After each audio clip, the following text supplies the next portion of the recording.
عليكم ورحمة الله تعالى وبركاته kulantisan daawadayaasha ku xiran bartana caalamiga ah ee Garadisa YouTube.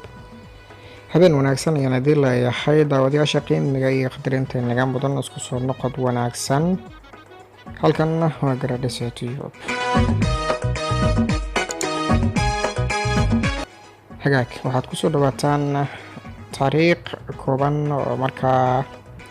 aan kaga hadli doono taariikhda aad u kooban halgamaagii caanka ahaa madaxdii ugu horeysay Soomaali ama ra'iisul wasaarihii ugu horeeyay Soomaali ay yeelato waa mudane Cabdullaahi Ciise Maxamuud. taariikhdiisii kooban halka uu ku dhashay iyo maxaan ku raadaa noloshiisa kooban ilaa iyo waqtigiisii uu ifka ka tagayba yaynu gudagali doonaa.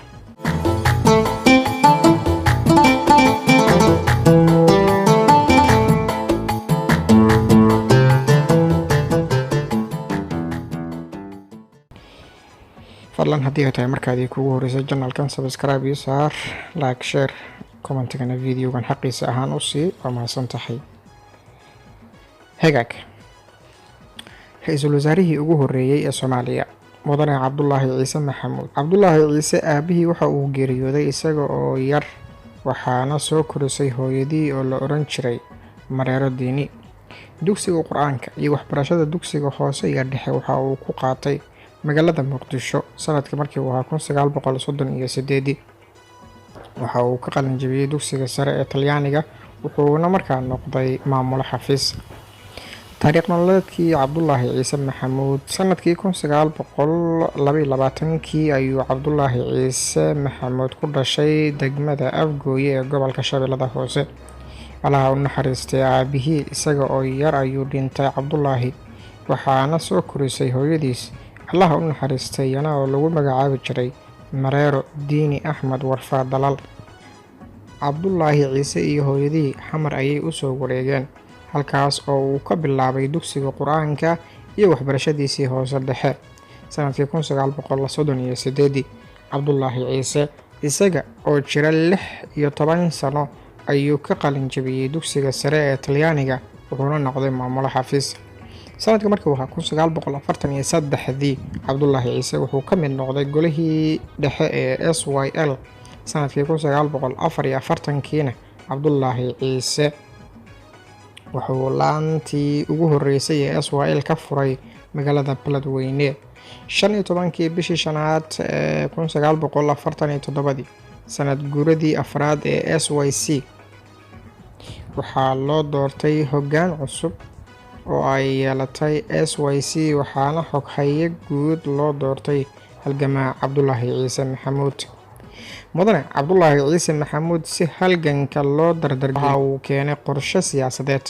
political program. magacii hore ee SYC waxa uu u bedelay SYL Somali Youth League.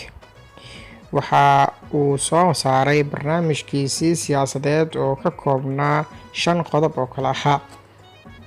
in la raadiyo gobonnimadii iyo xorriyaddii shanta Soomaaliyeed oo midaysan. 2 in lala dagaalamo dhaqanka kala qaybinta ee qabyaalada ku dhisan. 3 in laga takhaluso ciddii ka hortimaada danta Soomaaliyeed. 4 in waxbarashada lagu baahiyo dalka lana dhiso aqoonta iyo waxqabadka dhalinyarada. 4 in waxbarashada lagu baahiyo dalka lana dhiso aqoonta iyo waxqabadka dhalinyarada. 5 in la qoro afka Soomaaliga. 5 qodob waxa ay ahaayeen 5 qodob ee uu markaa la soo shartagay ama uu ku duulayay Allaha u naxariistay halgamaa Cabdullaahi Ciise Maxamuud. sanadkii 1947 bishii November halgamaa Cabdullaahi Ciise Maxamuud waxa uu gudoomiyay fadhigii taariikhiga ahaa ee golaha dhexe ee SYL ku gaareen muddo 10 sano ah ee transhipka ama wasaayad ay gaarsiiyaan guddi ka kooban 4 qubadood ee markaasi jirtay 4 Power Commission-ka ahaa kuwaas oo dalka yimid 7 January 1948. 11 bishii koowaad sanadkii 1948 halgamaa Cabdullaahi Ciise Maxamuud oo ku sugnaa xarunta SYL ayaa boorta talyaanigii soo weerareen xafiisyadii xarunta SYL, halkaas oo uu ka bilowday dagaalkii ha noolaato oo ay ku geeriyoodeen 52 ruux oo Talyaani ah iyo 15 ruux oo boorta Talyaani ah iyo Xaawo Cusmaan Xawatako. 20kii bishii koowaad 1948 wuxuuna Cabdullaahi Ciise Maxamuud wuxuu qaabilay 4 Power Commission wuxuuna u gudbiyey qorshaha siyaasadeed ee SYL in muddo 10 sano ah Soomaaliya xorriyadeeda lagu gaarsiiyo ayna gaarsiiyaan guddi ka kooban 4 Power Commission. 31 bishii 10aad 1948 halgamaa Cabdullaahi Ciise Maxamuud iyo Xaaji Ibraahim Cigaal waxa ay u direen xogayihii guud ee qaramada midoobay Mr. Trygve Lie warqad memo ah oo ay ugu sheegayeen in Soomaalida inteeda badan ay doonayaan in Soomaaliya oo midaysan ay xorriyadda gaarsiiyaan afartii quwadood ee markaasi jirtay.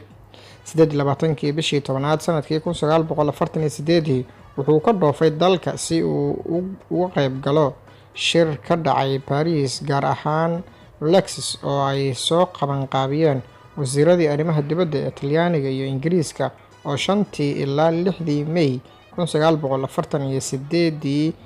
ku shirayay London. Heshiiskaas oo la magac baxay Sforza Bevin Plan oo 4 Power Commission ugu hadlayeen arrimaha Soomaaliya. Isticmaalkii Ingiriiska wuxuu ugu talagalay inuu ku mudo talaal sun ah marxuum Cabdullaahi Ciise Maxamuud. waxaa Cabdullaahi Ciise iska dhigay oo run ahaantiina ay isku ekaayeen mudane Maxamed Yuusuf Aadan Muuro, iyadoo Cabdullaahi ahaan loo talaalay in muddo ahna u jiifay sariirta talaalkaas awgiis. 30kii bishii 10aad 1948 halgamaa Cabdullaahi Ciise Maxamuud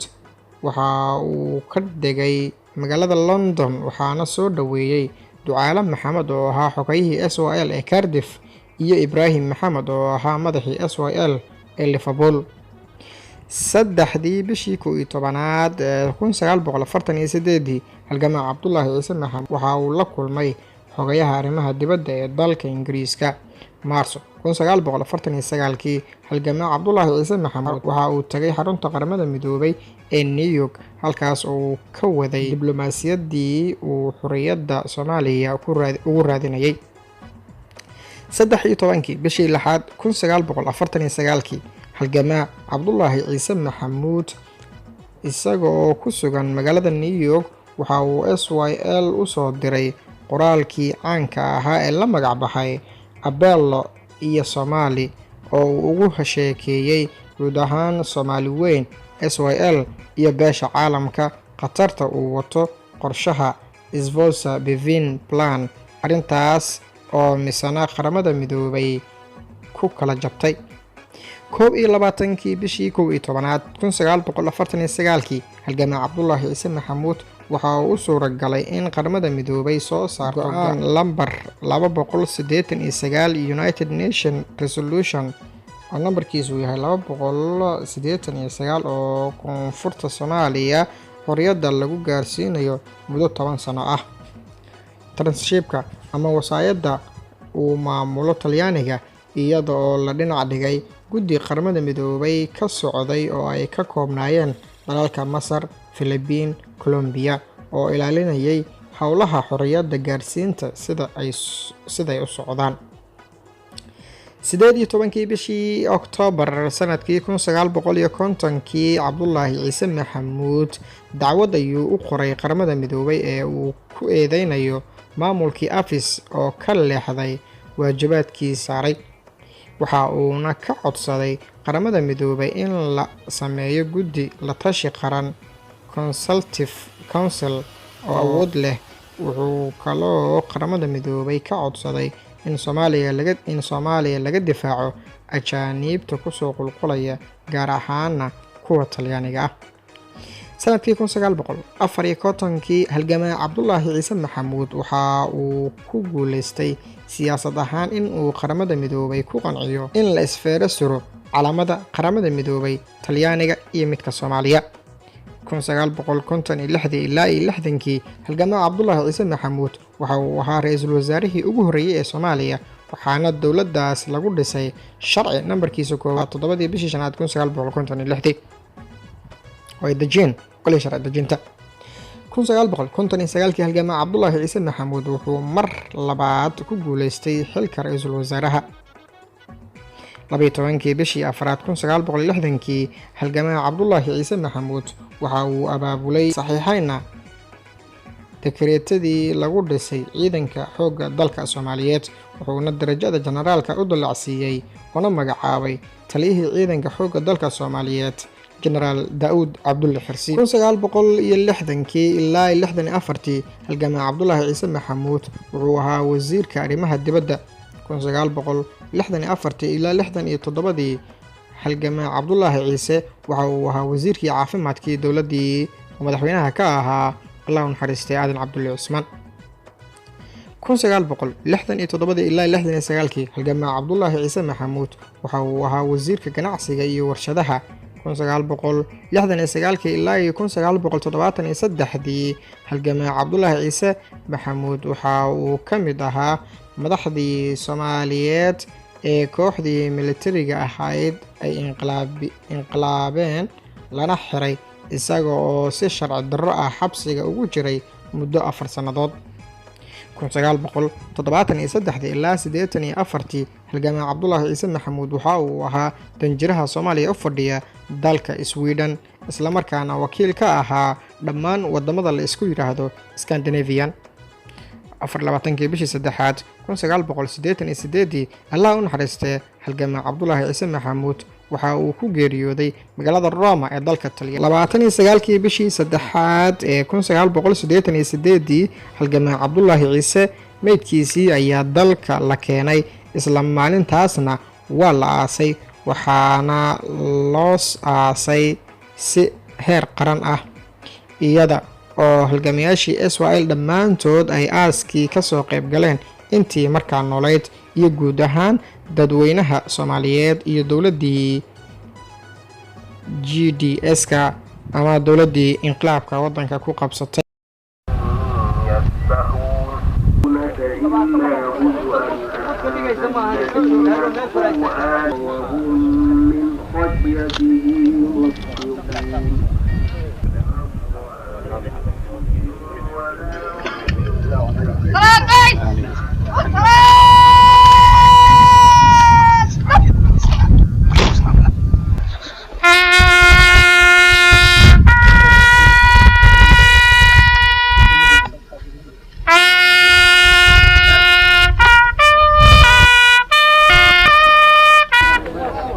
hogaaminayay madaxweyne Jaale Maxamed Siyaad Barre waxaana muddo 3 maalmood ah hoos loo dhigay calanka Soomaaliya waxaana dalka oo dhan ka dhacay baroordi qaran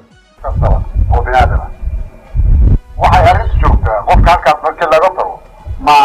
wuxuu la tagay foolxumo wuxuu la tagay amaan Soomaaliya waxay tiraahdaa ninkaasu ma dhimanina waa markuu ka tago dad ka tago taariikhda aan ka tago wax fiican qabto markaasaa taliya Allah u naxariistay halgamaa Cabdullaahi Ciise Maxamuud waxa uu guursaday 2 haween ah intii uu noolaa xaaskii ugu horeysay waxaa la yiraahdaa Faadimo Cabdullaahi Maxamed waxa ayna u dhashay 9 caruur ah xaaskii labaad waxaa la yiraahdaa Ruqiya Sheekh Xuseen Cusmaan waxa ayna u dhashay 3 caruur ah haddaba daawadayaal waxaa intaasi ku soo gabagabeynaya taariikhdii koobneed ee halgamaa Cabdullaahi Ciise Maxamuud tan iyo intaynu ku kulmi doono mid ka mid ah taariikhaha halgamayaasha Soomaaliyeed waxaan idinkaga tagayaa anigoo ah Ustaad Ismaaciil Abshir Maxamed sidaas iyo nabadgelyo wadaniina waxa isu keenay oo inta maanta Soomaaliya ugu jirta waxa weeyaan wixii soo faray oo wadaniinimadiisa ku muujiyo marna ilaa aan gelin dhibaato kasta loo soo faray